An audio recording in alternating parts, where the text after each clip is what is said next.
Նախորդ տարի Հայաստանը ընդունել է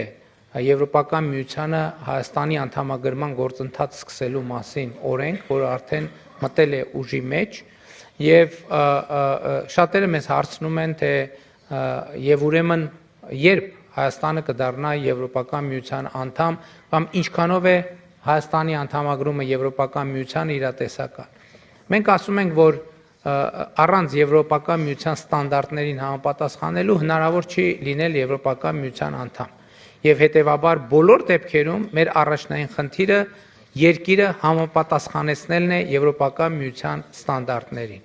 Այն պահին, երբ որ մենք օբյեկտիվորեն կհամապատասխանենք Եվրոպական միության ստանդարտներին, այդտեղից կա երկու ճանապարհ։ Մեզ կամ կընդունեն Եվրոպայի միության անդամ, կամ չեն ընդունի Եվրոպայի միության անդամ։ Եթե կընդունեն մեզ,